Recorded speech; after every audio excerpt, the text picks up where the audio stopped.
Selanjutnya kita ke materi yang berbeda lagi, ya.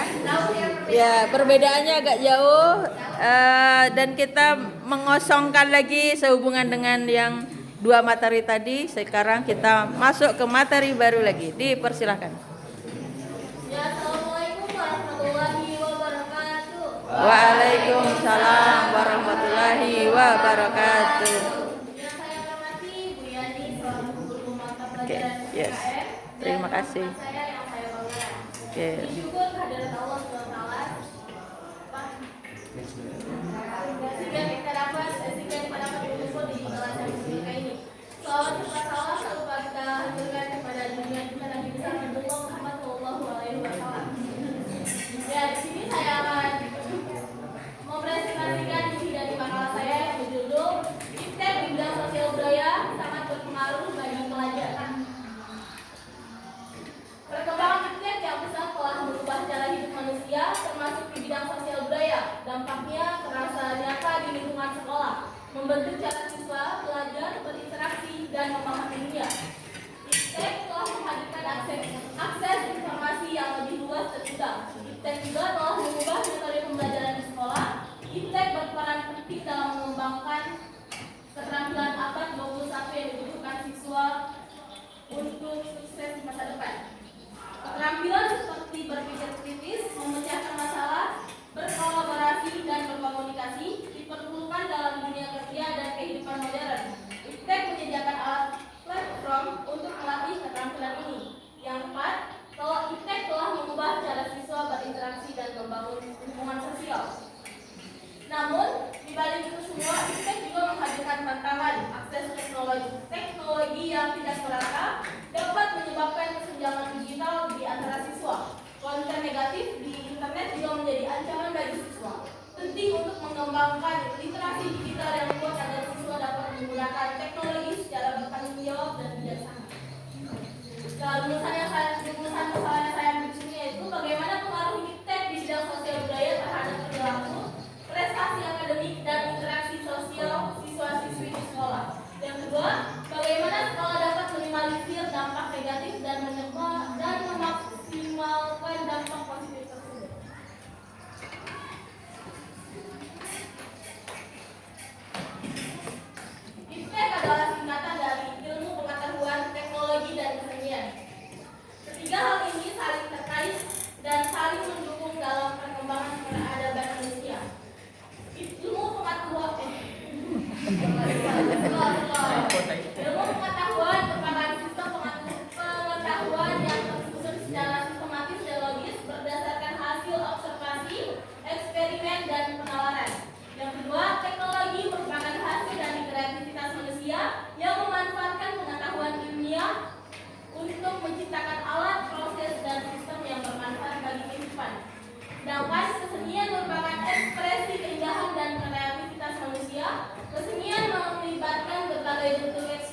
melalui media sosial dan platform online lainnya. Namun interaksi aman dapat mengurangi interaksi tatap muka dan menciptakan kesenjangan sosial.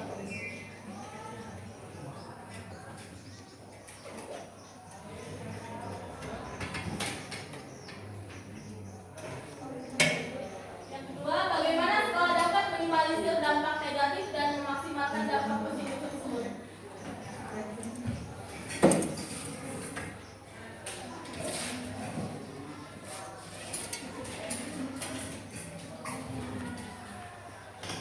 Dampak negatifnya yaitu edukasi media digital, literasi digital, menciptakan budaya toleransi, memperkuat nilai-nilai dan norma.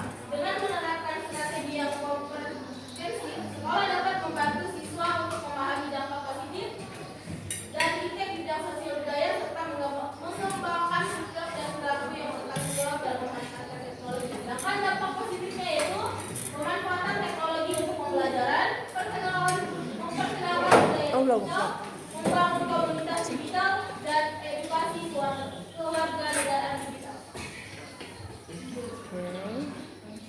Kesimpulannya adalah iptek memiliki potensi besar untuk meningkatkan kualitas pendidikan dan memperluas kesempatan belajar bagi siswa.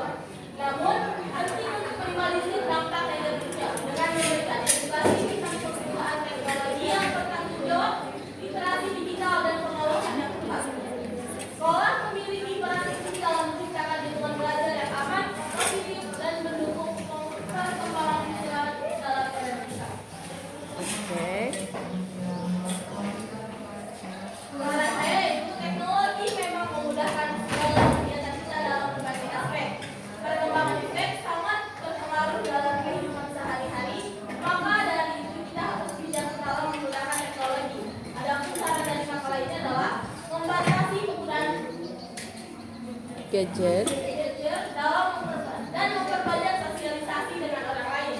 Yang kedua, memanfaatkan teknologi untuk hal yang positif seperti mencari ilmu, pengetahuan, atau informasi. Ya, tetap melakukan hal-hal konvensional atau hal-hal yang biasa dilakukan oleh orang tua atau kakek nenek sebelum teknologi berkembang pesat. Oke, good. Ya, sekian presentasi dari saya. Kalau misalnya ada yang mau bertanya atau minta gambar, silakan. Oke, kasih upload dulu, kelas. Anissa, keren. Sehubungan dengan iptek, pengaruh iptek di dunia pendidikan gitu tadi ya. Coba Neng, judulnya tadi mengarah ke sana. Jadi pengaruh iptek di bidang sosial budaya sangat berpengaruh bagi pelajar.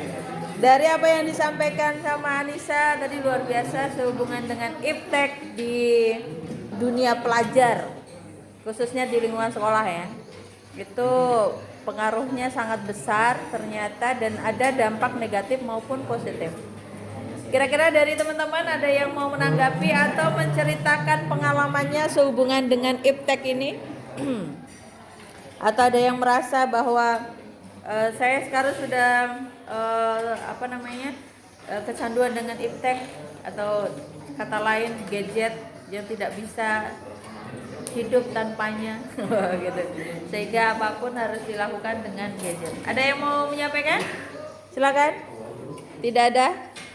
Oke, ada tadi yang terakhir tuh Neng di saran itu ya. Di saran itu Ibu lihat kamu menyampaikan ini yang Ibu itu yang bagian 4 ya, tetap melakukan hal-hal konvensional atau hal-hal yang biasa dilakukan oleh orang tua atau kakek nenek sebelum teknologi berkembang pesat. Nah ini lebih baik menurut Anissa kita tidak terlalu berlebihan dalam menggunakan gadget, tapi kita harus tetap pada pembiasaan orang tua kita dulu seperti kakek nenek sebelumnya tidak tidak terlalu maksudnya itu segala sesuatunya digunakan dengan menggunakan handphone atau iptek gitu. Menurut kamu itu lebih baik atau lebih baik kita mengikuti perkembangan zaman gitu dengan adanya iptek sekarang? Kalau dari sisi itu pendapatmu lebih kemana? Kalau Harusnya kita sebagai pelajar. Anda sebagai pelajar. Sebenarnya Bu, Ah, yang di PPT saya ini sama yang di saya ini berbeda. Ber- Karena di PPT saya ini kan Hah? melakukan hal-hal konvensional atau hal-hal yang biasa dilakukan oleh orang tua atau kakek-kakek. Nah, Yang kalau misalnya nah, ya kakek nenek zaman dulu lah. dari saya tahunya dari orang tua saya. Ah. Misalnya orang tua saya itu Bu, Hmm. dulu-dulu tuh kalau misalnya belajar kan dari nenek-nenek Ah, yang dulu, dari ah. moyang-moyang gitu kan. Ah. Jadi maksudnya tuh dengan bawa kan buku juga dulu kemarin tuh Dulu kan ha. nggak ada buku, jadi ya Ah. dari mulut ke mulut aja gitu. Ah.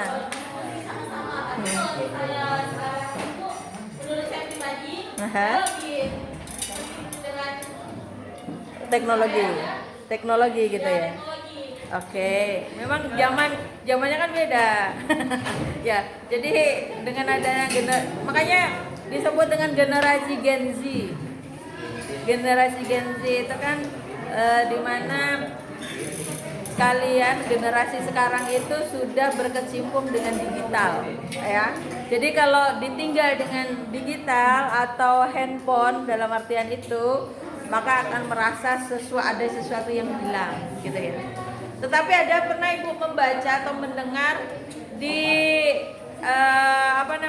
di IG atau di media sosial, di mana di Irlandia kalau tidak salah, itu mulai sekarang tingkat sekolah SD, TK, SD, SMP sampai SMA tidak menggunakan handphone kembali. Jadi mereka kembali ke buku. Jadi mereka kembali ke buku karena pernyataannya begini. Kenapa harus tidak mengikuti perkembangan zaman gitu? Terus ada pakar yang mengatakan memang belajar menggunakan buku dan menulis itu lebih memudahkan anak-anak untuk berkreasi dan juga lebih mudah dalam hal memahami dan menerapkan. Itu kalau dalam hal yang ibu sampaikan ini nih, menurut pendapatnya Anissa Camana nih, kalau kita yang nomor 3 itu aja gitu. Tidak ya, tidak mau. Apa pendapatnya kira-kira? Apakah merasa keterbelakang dengan adanya tadi ya nomor 3, kemudian dengan inisiatif Irlandia tadi itu ya, pendidikan Irlandia yang tidak menggunakan handphone kembali?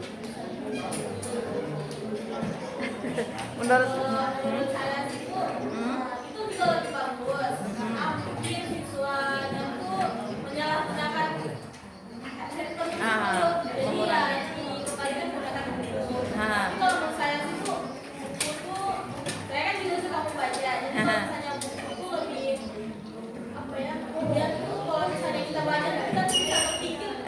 Oke. Kritis daripada lewat handphone. Jadi kalau pemainnya tapi sepakat aja dengan bahasa menyatakan bahwa menggunakan buku itu malah justru lebih memudahkan, mudah memahami, mudah menghafal, mudah menerapkan, itu setuju, sepakat dengan itu. Tidak juga sepakat ya. Bagi yang memang suka membaca, tapi bagi yang tidak suka membaca maka kamu lebih mengarahkan ke teknologi yang ada sesuai perkembangan zaman gitu ya. Oke, luar biasa. Terima kasih Neng Anissa. Yes. Terima kasih dan silakan ditutup presentasinya. Waalaikumsalam warahmatullahi wabarakatuh.